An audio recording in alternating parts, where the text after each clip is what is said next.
Hello ladies and gentlemen, this is Blue Maxima, and I'm here checking out God Eater 2 Rage Burst. That's pretty much it. Let's just get right into it.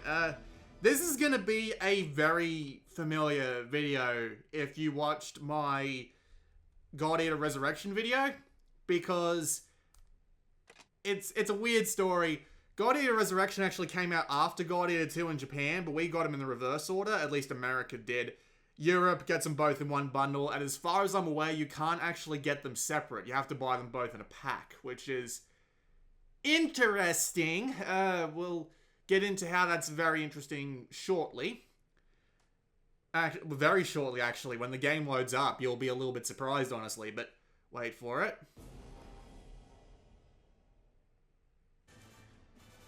Welcome to the God Eater Resurrection hub. Yeah, this was a little bit of a surprise. But yeah, you do actually go back to the original branch from God Eater in this one. So showing up here is actually kind of a surprise. But yeah, it does everything that the previous hub does, that the God Eater 2 hub does. So we'll just go have a look around. I mean, this is very similar to God Eater Resurrection. So we can just go, you'll recognize a lot as we go around. Of course, you've got the shopkeeper where you can buy stuff. You can buy everything from bullets, items, actual equipment. I'll be going over all of this like it's a fairly new game. So, you know, if you watch my God Eater Resurrection video, you might want to tune out for 10 minutes. Or look at the description, because I usually leave behind a time code that'll tell you when to skip to if you want to get straight to the gameplay. But you have standard missions and hard missions this time, which is a little strange, but the standard missions usually contain all the story missions you need, and the hard missions are the ones that you don't need to worry about in order to actually do story progression. I'll be doing difficulty 3 hard missions, so I won't be doing anything story related. I'll show off an early story cutscene, but I won't go too far into it. You do also get a bunch of special missions, like Cerberus's Wrath, and a ton of difficulty 15 missions. My god, and you can also do survival missions, which I haven't actually done a single survival mission yet. But the idea is you have to do them all in a row, basically, which is neat. But I haven't found one yet, so I haven't been able to try them out. So yeah, you get a bunch of special missions here. And you've also got actual, like, you get a bunch of extra missions. Then you have special, which come up in between some particular missions to give you high rewards. And then you've got special missions! And I honestly don't know what the difference is, because one of those hasn't popped up yet. I have been playing for, as you saw back in the save starter screen, about 5 hours. There's the terminal, won't get into that just yet. We can go to the blood section and go to the living quarters to get to the terminal, which has the archives in it, which lets you listen to music, check out the old tutorials, and check out story movies. So, let's see. Convene the Blood Cadet. So, alright, this'll do. We'll just watch this. Might be a pre-rendered cutscene, might be a story Talking Heads cutscene, but we'll wait and see. It's a Talking Heads cutscene. There's also pre-rendered cutscenes, and they look about the same. Some of these cutscenes are fully voiced, some aren't. It's a little strange. I've got all the voice acting turned on in missions, so you'll be able to listen to some of the voice acting there. But yeah, as you can see, this is a Talking Head cutscene where they all do specific emotes, and it actually looks really nice, all things considered. Like, that's some really nice 3D work there on those models there. The animations themselves aren't particularly fantastic, and everyone kind of looks like they're smiling all the time, and it's a little weird, even in scenes that don't really call for it. But yeah, the Talking Head cutscenes are actually pretty nice. Let me see if I can find a pre-rendered one. I can't remember which one of these is a pre-rendered one. Actually, I'll just show off the opening movie. Just a little bit of it anyway, because there is something that needs to be talked about with some of these cutscenes. It'll look even worse on the YouTube video, which will kind of prove my point, but the video compression on the pre-rendered stuff is awful. Like, it is surprisingly bad. I feel like I'm watching a YouTube video at 360p at some point. It's really strange. Just the visual artifacting is ridiculous. You'd think they'd do a little bit better on the processing job. I can literally do better with Premiere Pro than this, which is really weird. I don't understand it. But anyway, that's enough of that, because if I leave that music on for too long, I'll probably get copyright striked. But yeah, the audio also has some problems as well, which is a little strange. Like, sometimes the voices will sound fine, and sometimes they'll sound like they're being recorded 20 feet away through a freaking rock tumbler. It's just... I don't understand it. It's wildly inconsistent at times. And I'm not entirely sure why. But there you go. For those of you who are going to ask about multiplayer, I'm not going to do it. Not this time. Well, I haven't actually played it yet. And why I haven't played it? Well, it's exactly the same engine that powered Resurrection, and Resurrection's multiplayer was fine. So I'm just going to make the assumption that Rage Burst is going to be fine too, because I can't imagine them buggering it up. These other two sections here are basically for story purposes, so we won't bother having a look at them. Instead, we'll go back to the lobby, and we will go to the actual terminals. And this will let us have a look at everything. So, there's a bunch of things going on here. This is going to take a while, but you can take stuff out of your inventory and then put it back in if you feel like it. I need more stun grenades. I need to go buy more stun grenades. You can come here and do your loadout, which is consisted of a sword, a gun, a shield, it's kind of like a class item in Borderlands 2. They call it a control unit, but it's not really a control unit. It's kind of a weird thing to call it. But yeah, they give you skills. Then you can have upgrade paths, which also give you different skills. And then you've got your blood art. Now, blood arts are kind of annoying, honestly. Like, this might change later on in the game, but right now they're kind of annoying because here's how they work. Every time you do a specific action in a fight, you'll get towards unlocking your next blood art. So for example here, just doing my regular square attack will start unlocking new blood arts. I really should equip the one that I just got. But the problem is, you have a blood art for every single thing that you can do with a weapon. And every weapon, all 6 of them, have different blood arts that you can do. And I've only been using the short blades, honestly, because the short blades are basically my jam. But yeah, every weapon's different kinds of attacks have a different blood art you can do. The problem is that you can only equip, at the moment, 1 blood art at a time. So, do you want to have, like, a ton of different blood arts equipped that modify all your attacks in different ways? You can't, at least not yet. And that's kind of disappointing, because there are a lot of different kinds of blood arts, and it would be really neat to be able to actually play around with those. You can also come in to change your appearance. There are different kinds of clothes that you can unlock. And they actually have a really neat sense of style here. So, it's neat having so many different kinds of clothes to choose from. They all look neat. I am playing as a female character this time, with a weird little crown on my head, and I don't know why I find that so amusing, I just do. But yeah, you can change pretty much everything. There's a bunch of different faces and stuff. You can also equip different kinds of bullets for your gun, and they'll do different things like elemental damage, and there'll be some like bombs and slugs and stuff like that. There's a bunch of different kinds of bullets that you can use. There is also a thing called the bullet editor, which I actively missed during my God Eater Resurrection run, and I will show that off now. I have got a shot here that's kind of okay, that I can kind of show off, but the idea is that you've got all these different kinds of modules, and they can all do specific things. Like, for example, here, I've got a medium-sized bullet that's a rapid-fire bullet that's required to start the bullet off because I needed that specific kind of bullet in my gun to start off the shot. But then after that, you can do whatever the damn hell you want for the most part. But this whole bullet editor thing is actually kind of confusing, and I don't know how it all works, and the game doesn't give you a tutorial on it.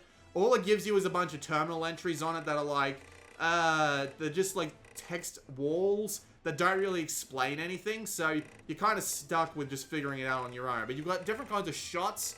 So as you can see, shots that rotate, shots that orbit, you've got different kinds of lasers. I don't even know how to put lasers on my gun, so it's a little bit strange, but you've got things like orbs as well, and control shots, which I'm not really sure how these work, honestly. They act like they're supposed to modify bullets, but I haven't figured out how to actually get them to modify the bullets.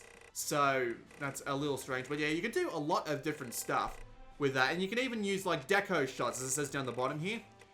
And it's annoying because they actually take up shot power, which means you really don't want to be using them. Because the more shot power you use, the less shots you'll have in one full load of your gun.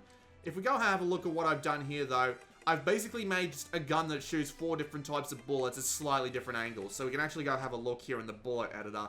So you can move the target, you can change its height, change if it's hidden or not.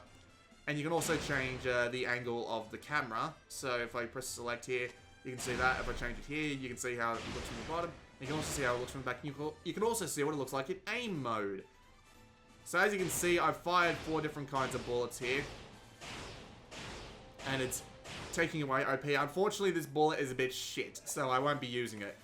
But as you can see, there's a few different things you can do with bullets. It's interesting, but the in-game guide suggests that it should be used only with, well, not only with, but expert god eaters would probably be better at it. So I can understand that, but it's there. It's kind of neat.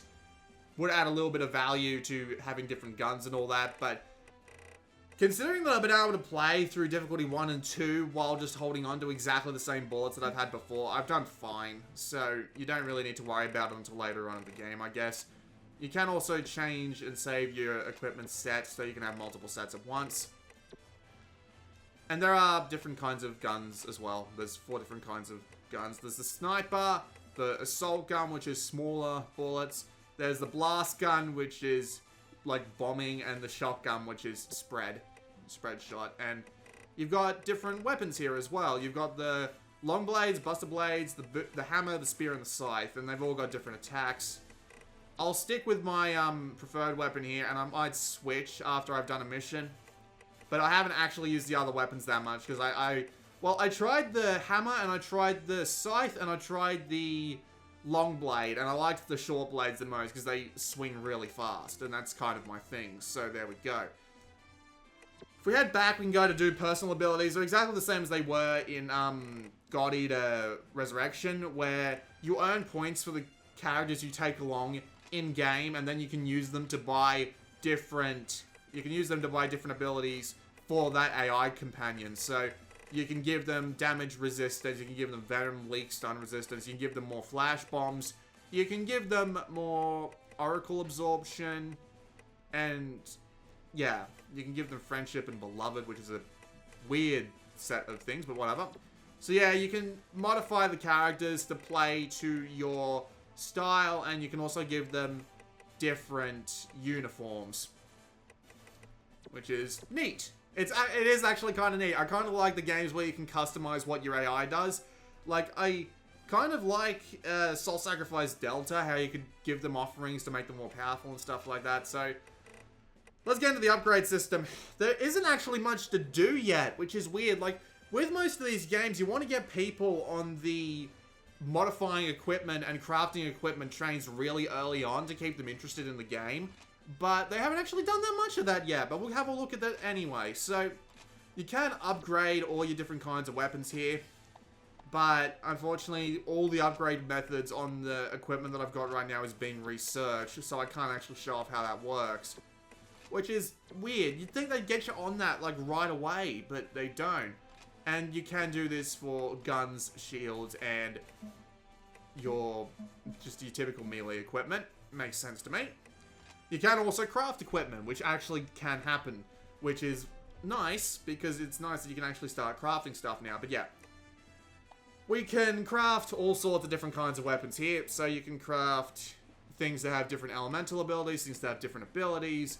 So if I hit start, you can see all the skill details. This works everywhere, so you don't worry about not knowing what these skills actually mean, but yeah, as you can see, you can get 50% venom resistance and actually deal out venom damage, which is neat for that sort of thing. And this one's Combo Master. Melee attacks at or above stage 2 get stronger, which is nice because I do a lot of my normal combo. And yep, this one does it as well. And every weapon has 3 different kinds of damage, and depending on where you hit the enemy Amagari, I think they call it, it does more damage depending on, it does more or less damage depending on what kind of damage you're dealing, and you've got elemental things going on as well. Oh wow, I can actually upgrade to a purple level item here, but yeah. So, yeah, everything takes resources to craft, obviously. And there are a ton of different kinds of weapon, but they all work the same. They just have different skills and They just have different skills and types of damage. So, yeah. It works pretty much as you expect, honestly. It's not that big of a deal. Skill installation is about the same. Not about the same. What the hell am I talking about? This wasn't even in Resurrection.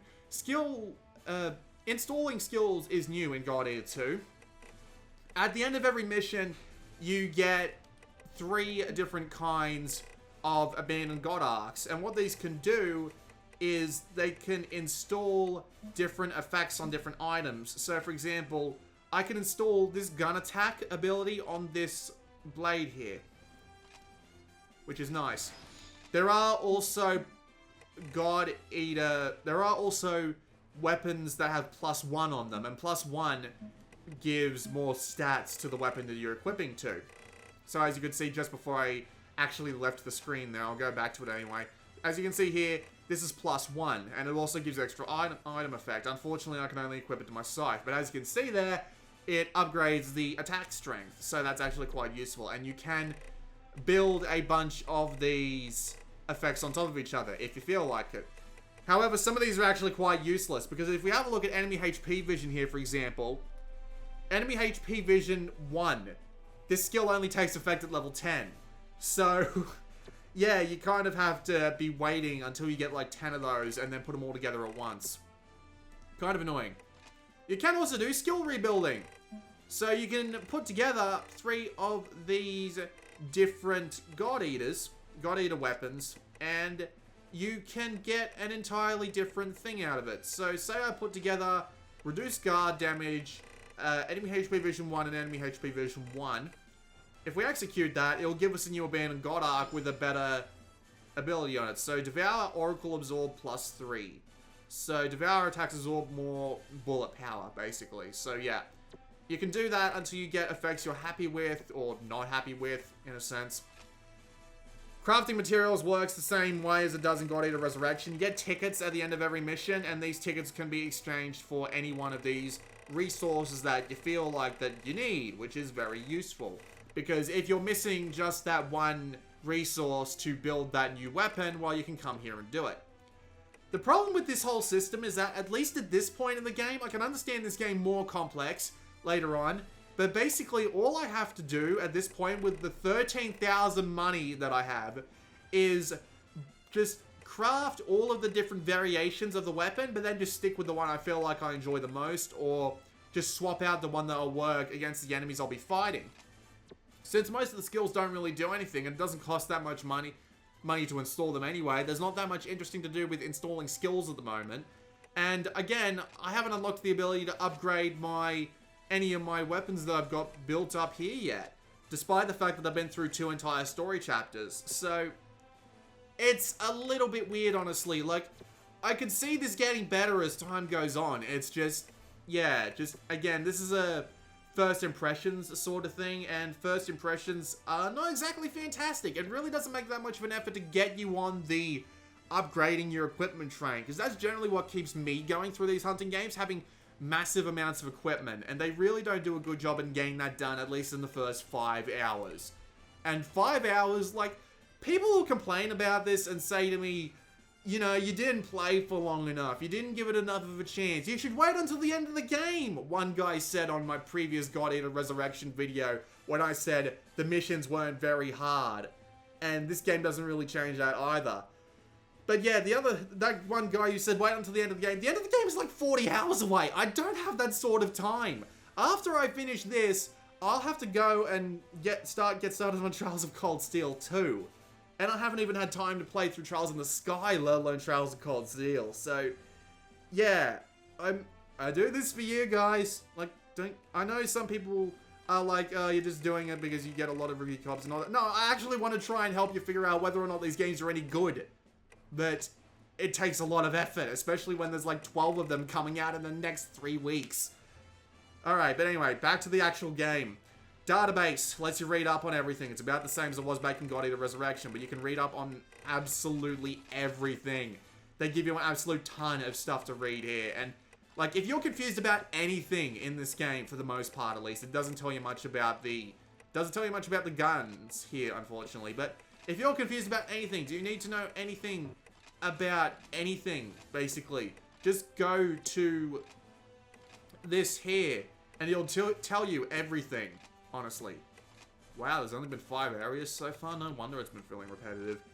And yeah, it'll tell you everything you need to know, which is nice.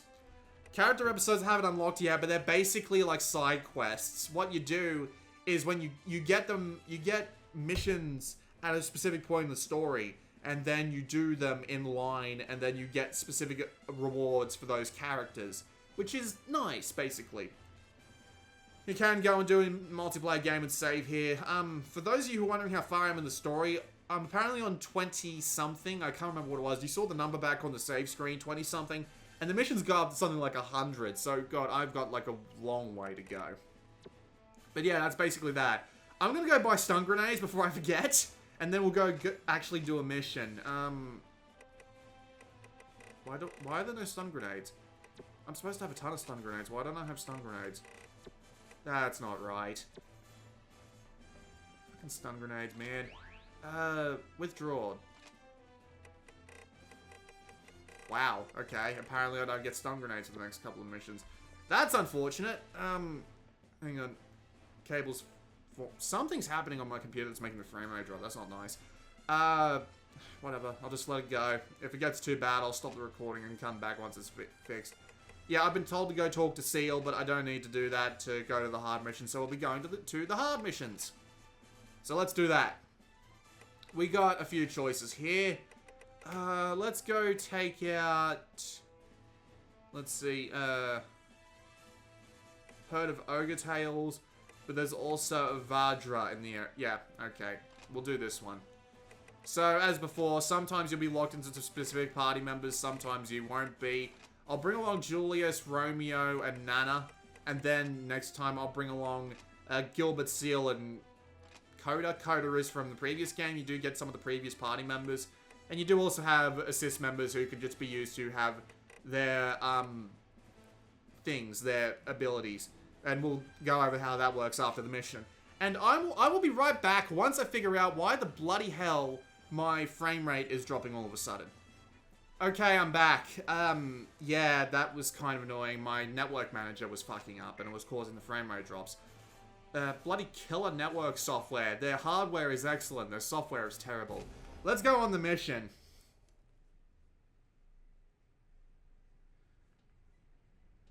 So thankfully you can still like buy and manage your inventory and stuff if you need to.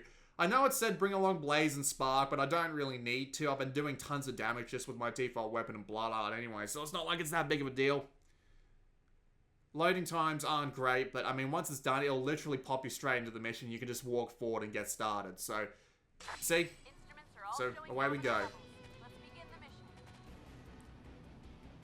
So you can hear the voice acting in the background and in the bottom left, because I changed the radio options, but you can change it so that absolutely no one talks and it's all in the bottom left, or absolutely everyone talks and it's not in the bottom left if you don't like it being all confused like that. There's a ton of different options. Really shouldn't be going over this now, but we'll go over that once we're back in. Oh god, I equipped my Buster Blade. This isn't good. I'm not used to the Buster Blade. Shit. I don't know how I equipped this. Maybe it's because I accidentally equipped it when I was, Maybe it's because I accidentally equipped it after I applied that skill to it, but yeah. So, let's go over how the combat works in this game, but you just saw a little bit of an example of it. The square and the triangle buttons are your attack buttons. You can also hold R to use stronger attacks, like for example, boom. That's probably a parry. You can also use R and triangle to do a massive swing from above. However, if you hold the triangle button, you'll start to do an attack type called a Devour. And Devours have multiple effects. The first effect is that they'll actually put you in burst mode, and burst mode will give you, will make you move faster, hit harder, etc, etc, etc. It'll also, like, there are also skills that can only be activated while in burst. You also get these transfer shot, these bullets, these special kinds of bullets that will, that can be used to level up everyone else's burst mode. So you can make everybody faster, but you can devour enemies either slowly or quickly to get different bullets and different levels and stuff like that. And you can also devour after they're dead in order to get resources from them. That's how you get your resources.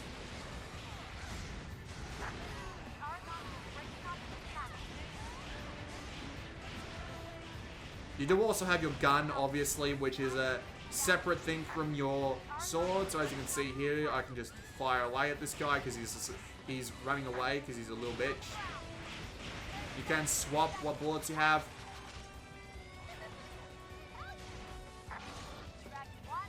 You've got items on the ground.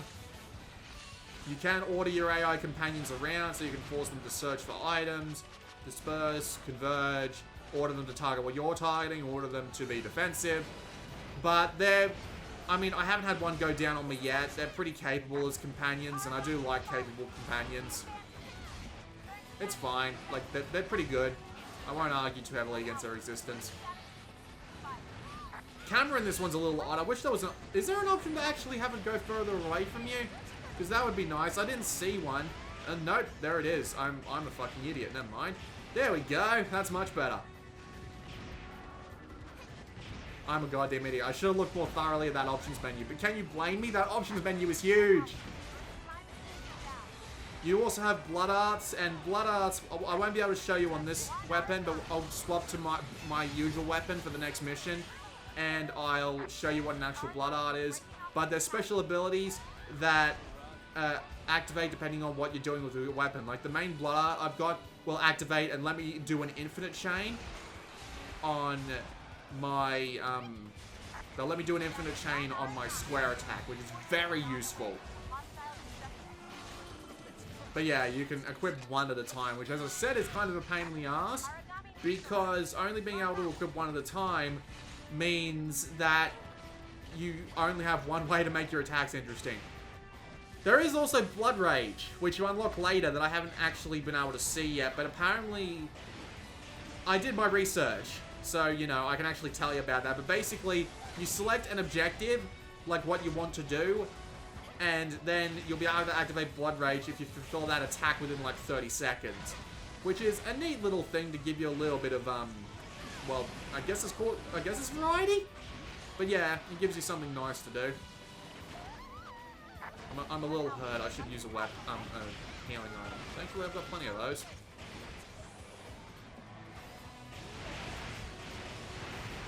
Do a transfer shot. You do also have the ability to get the hell out of the way, get your shield up, and whatever shield you have. There are 3 different types of shields, and they all deploy slower and defending against less damage. I prefer using the bucklers, which are the medium shields, but, you know, do what you want. And you can also dash, of course, but dashes aren't as effective in this game as they are in, say, like... Fair question. Like, say, Ragnarok Odyssey. I mean, they're good for getting out of the way of stuff, but if you're surrounded or something like that, you can't use iframes or something to your advantage. You will get hit. A little unfortunate.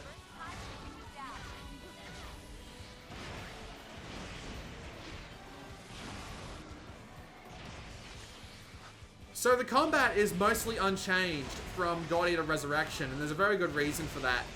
Because God Eater Resurrection was basically bringing God Eater 1 in line with God Eater 2's engine.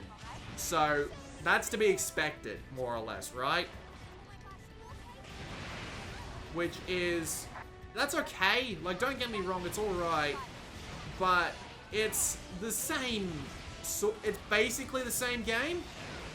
Like, the thing is about the first 5 hours of this game is that, for some reason, the absolute majority of the enemies, items, and stuff that you see at the beginning is about the same.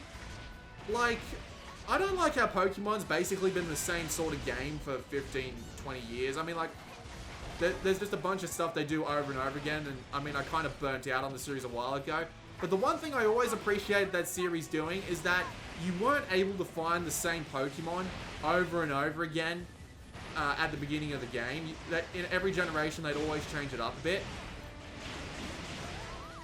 In this game, the absolute majority of the enemies and items... God damn it. the majority of the enemies and items that you get, well, not items, the majority of the massive enemies that you have to fight are the same as in God Eater Resurrection, and the majority of even locations that you have to be in are from God Eater Resurrection. So if you just recently got around to playing God Eater Resurrection, if you're in the United States, well, yeah, you're going to be fighting the same things in the same places a lot more, and it's going to annoy you more than likely.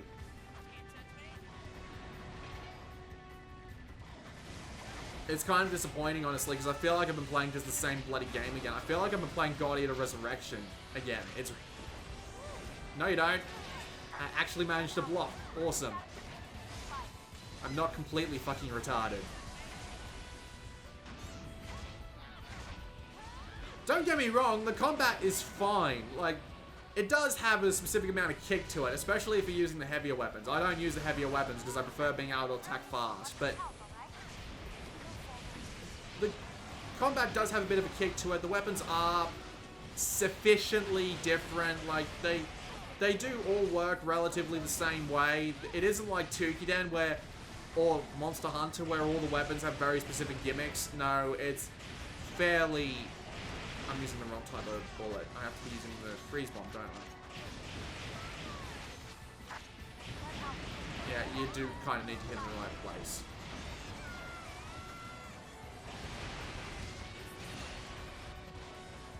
I should heal up before I get myself into even more trouble, but yeah. It is basically the same game, same combat, same enemies, and for those of you who like shit, well, for those of you who like shit, you're in the wrong place. Because it is actually still entertaining, it's just the same game. So, I still feel like it's just a bit on the nose to have so much stuff from the first game show up in the second game really early. As you can see, I'm breaking bonds and I get more, not abilities. I get more, things from that. I get more resources from that, which is nice.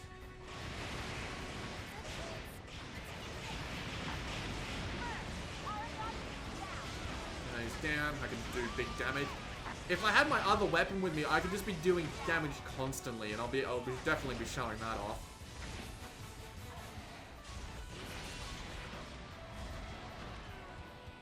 I never really liked slow weapons in these sorts of games, just because, considering how fast everything else can move, it seems like a real disadvantage to have a slow weapon.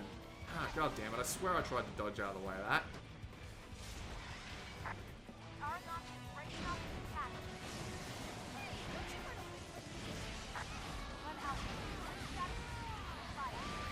Then again, I guess this is one of those sorts of weapons where you want to be, like, stacking on the attack speed modifiers and the... I ran right into that, I'm an idiot.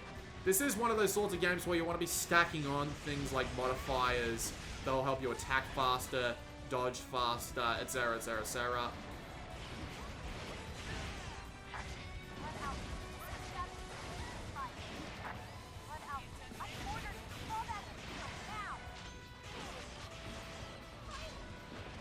Ow. I should probably get out of the way. He really seems to hate me right now. It's probably the biosphere, or the bloody hell that mechanic is. I'll just make them focus on one particular enemy. That is something new in God Eater 2. They did add a couple of things in God Eater 2. I mean, it's not exactly the same game as God Eater Resurrection. There is some new stuff. It's just, it really does feel very similar. So yeah, if you're a fan of God Eater Resurrection, well, you'll probably love this. It's just more of the same.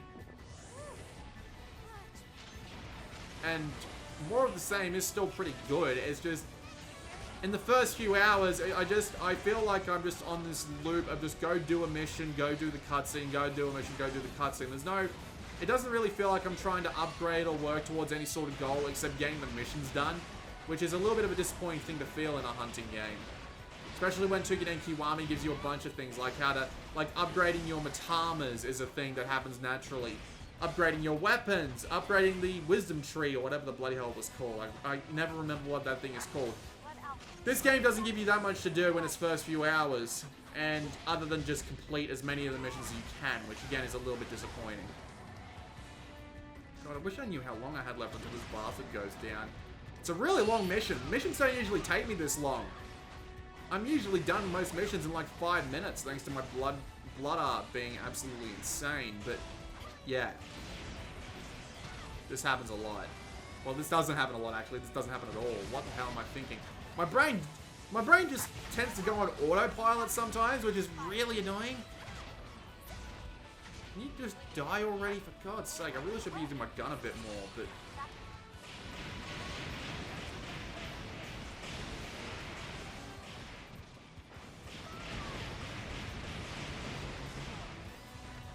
So can I order...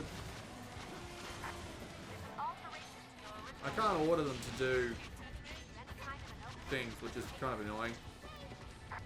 The technical performance is fine. I haven't seen the frame rate drop that much, and even when it does, I haven't noticed because the controls have stayed responsive enough. It's fine, really. Again, some of the voices being compressed is kind of annoying. Just go try and hit it in the face. Hit it in the face. Because its bond is broken in its face, therefore hitting it in the face will do more damage. Because, you know, hitting things in the face tends to hurt a bit more. There we go! Finally! Jesus! That took way longer than I usually expect it to. I'll just do a quick devour and we'll immediately go back to base. Well enough. Well enough. Everyone good? Great.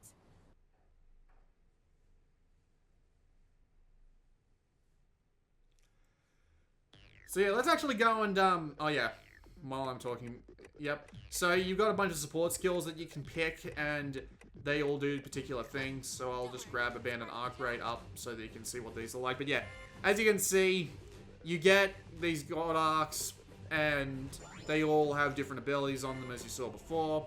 And of course, you get rated, you get letter ranking, you get rewards, you get all sorts of different things. You get AP to give your characters more stuff. And I've awakened a bunch of different blood arts for this weapon, but I'll be swapping weapons for the next mission. And considering that I've been at this for 35 minutes already, this isn't done in 2 takes, and the 2 audio files are different. That's how I usually check the time. But considering I've been at this for like 35, 40 minutes already, I'll only do 1 more mission. But, I mean, it is basically the same as God Eater Resurrection. So you can literally go back to my God Eater Resurrection video if you need more footage. Because it's basically the same. Okay, terminal. I need to get my... Yeah, as I expected, I accidentally pulled out my other weapon, but yeah. Okay, I do 142 damage with this one, and what was the one I was using before? It was this one, so I do 158 damage, but considering that I attack faster with this one, I'd probably do more damage. So, right. Let's go on the other mission and not waste any more time, shall we? Hard mission, and then we need to pick something with a big guy as well, because that's just what's most fun about this. A herd of our 2 hungry ogre tails and a wolf-like origami, most likely a garm. Small origami, a kongu and a gaboro. Yeah, this'll do. It's stuff from it's stuff from brain. It's the similar monsters from God Eater Resurrection, but I don't know if I've actually shown these guys off yet or not. Yeah, we'll take a long boost hammer, why not? And Hibari doesn't actually have any effect in this, so... Yeah, as you can see in the radio options, you can turn everything from window voice or none, or use individual options, so you can turn off a particular character if you don't like them, which is actually pretty neat! Because some of these characters in this game are, you know, some of them are likely to get on your nerves sometimes, so being able to turn them off is quite nice. So... Oh yeah, and before I go back out, we'll go have a look at the options menu again.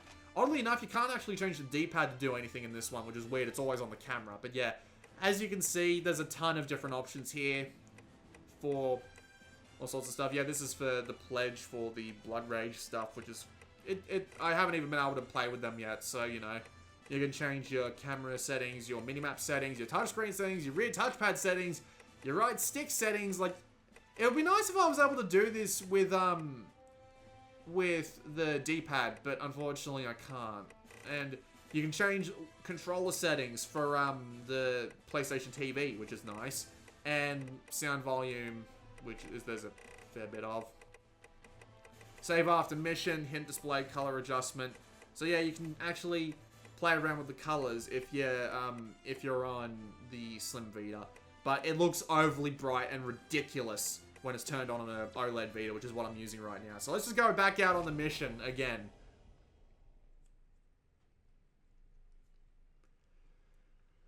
And I'll talk about my feelings on God Eater 2 Rage Burst when the game decides it wants to load. Because loading is the thing that needs to be done in this game, and well, there you go. Anytime now. Please.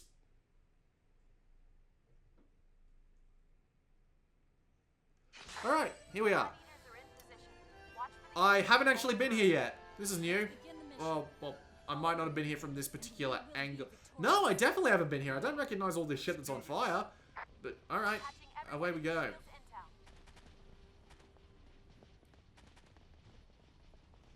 So, overall, what do I think of God Eater 2? Well, it's the same game as God Eater Resurrection, basically. Like, I know there's new stuff. I have shown off that there's some of the new stuff, but I'm just going to take this thing out as far away as possible. Dodge that. Dodge that. Dodge that. Here's my actual weapon. Here I go with just a massive infinite combo attack, but unfortunately, I'll just eat you. Quick devour. So God Eater 2 is basically the same as God Eater 1. Like, it's just, how do I put this? Honestly, I kind of enjoying it a bit more than I have Resurrection, and I'm not entirely sure why, because it really is just the same game. But, ow. But for some reason, I've been enjoying it a bit more. There is a little bit more to it. Like, earning skills to put on your weapons, and the blood arts, and eventually you'll be able to do blood rage, and stuff like that. Like, yeah, as you can see, I'm just, like, wrecking face with an infinite combo. And it really fills up my guns, so, like, I really need to start making my gun more important. Ow. Get out of the way of that. And we'll be fighting two of them at once, which is going to be a pain in the ass, but we'll deal. God Eater is fun, it's just, the games aren't particularly good on upping the variety, basically. They tend to make you fight through the same ow things over and over again until later on in the game when things start to get interesting. Like, I know I put less time into Rage Burst than I did Resurrection, so not coming up against more varied enemies might well be my fault, but again, my impressions on the gameplay are pretty much set in stone at this point. And while it's not as good as, say, Tukiden or Soul Sacrifice, obviously Soul Sacrifice being my favorite hunting game on the Vita by far, it's just slightly disappointing at how all the weapons can feel relatively similar, even though they are different statistically. I mean, this thing here is actually pretty cool, because if you hold R and press square, it actually lets you go in the air. But it's not like Tukiden's... It's not like Tukiden's thing, where you can fly around in the air forever. No, you've basically only got one dash in the air and then you fall to the ground. Which is kind of disappointing, honestly, but there you go.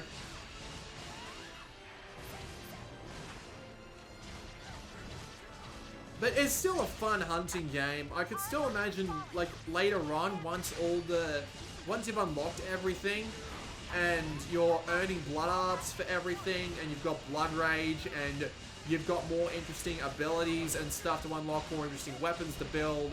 I can imagine this being more fun and interesting. Later on. It's just, the first hours, which is what I usually deal with in a game like this, are a real slog. Like, it's a massive slog in these games to get to something interesting, honestly. Which is disappointing. I imagine once I get past that initial hump, then it'll be fine. I'll be able to get into it a bit more. But, yeah. First impressions aren't great, but I say that fully in the knowledge that it'll probably get better. Because most of these Monster Hunter games tend to do that sort of thing.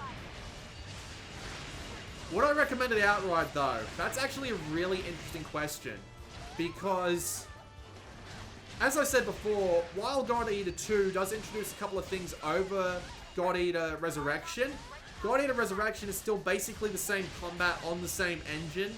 So, and God Eater Resurrection is 20 bucks, and God Eater 2 Rage Burst is 40. So it's like, so it makes you think, well, why don't I just buy Resurrection instead, figure out if I like that, and if I like that enough, I can go play Rage Burst. Good question. You can't do that in Europe. Europe, as far as I can tell, only has God Eater 2 and God Eater Resurrection in the one bundle. Because in North America, you can buy them separately. You've been able to buy God Eater Resurrection for a couple of months now. So the question is, do you want to buy God Eater Resurrection, God Eater 2, sorry, in Europe, and then play through God Eater Resurrection or God Eater 2, depending on which one you feel like playing at the time? That's a good question. I mean, like, that's insane value if you like the games, because with the amount of content they've included in Rage Burst and Resurrection, there's an absolute ton of stuff to do, right? And if you like this sort of game, if you like the sort of game where you can just turn your brain off and just go at it for hours at a time, well, this is definitely a game for you, and the combat is fine, and for those of you who like monster hunting games, I would recommend it if you are a fan of this genre. But for those of you who aren't into monster hunting games, for those of you who played like Soul Sacrifice or Tukiden, or Freedom Wars, or Ragnarok Odyssey, even though Ragnarok Odyssey is the worst one on Vita, unfortunately. For those of you who've played those sorts of games and thought, I don't like these sorts of games, will God Eater change my mind? The answer is probably not, because it does most of the same things other monster hunting games do. But if you like this, if you liked God Eater Resurrection, or if you like these sorts of games, or if you like the sort of games where turning off your brain and just going through can work, at least for the first few hours, well, this game's probably fine for you.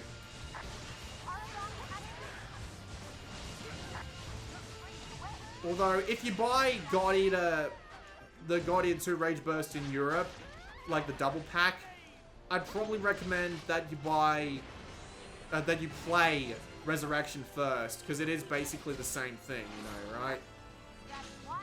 So, play the original story first, and then play the second one.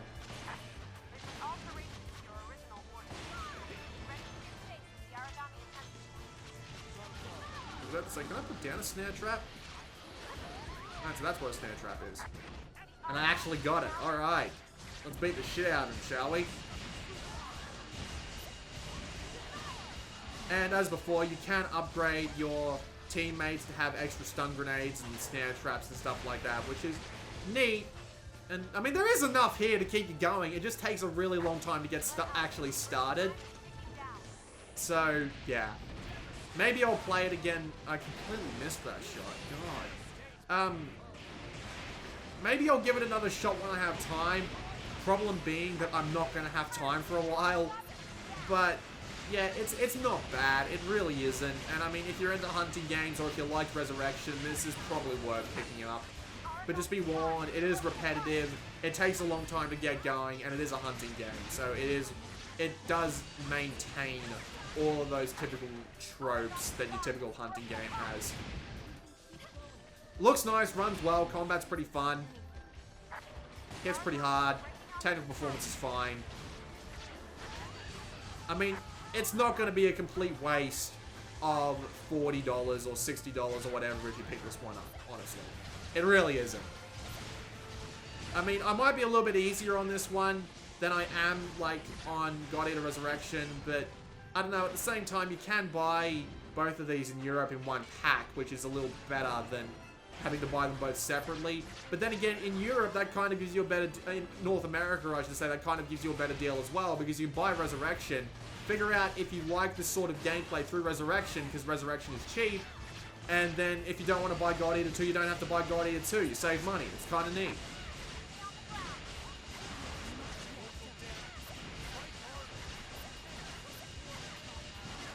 Unfortunately, it's digital only in North America, which is unfortunate. An unfortunate thing is unfortunate. I'm fantastic with my words, aren't I? I love it. I'm just beating the shit out of him. I'm gonna need a, He's running away. That son of a bitch.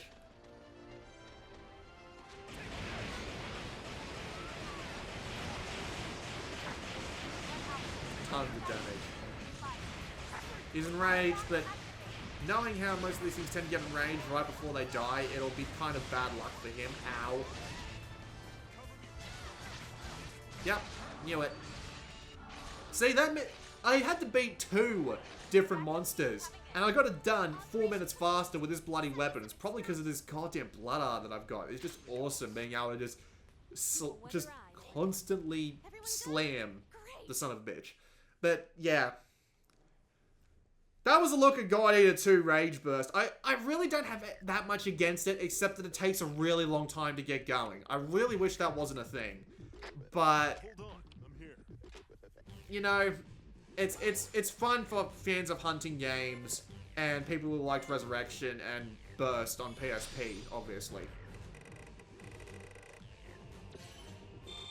And it's got an absolute ton of content and all that stuff, so, all that jazz.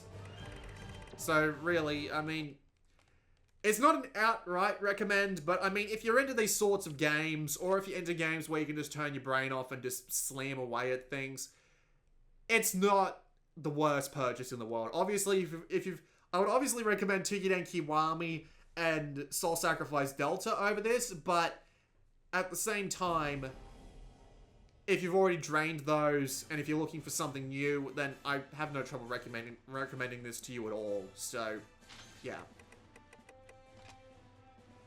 Just look at all these different options, man. Jesus. Yeah. So, yeah. That's pretty much it. This has been Blue Maxima, and I'll see you all next time.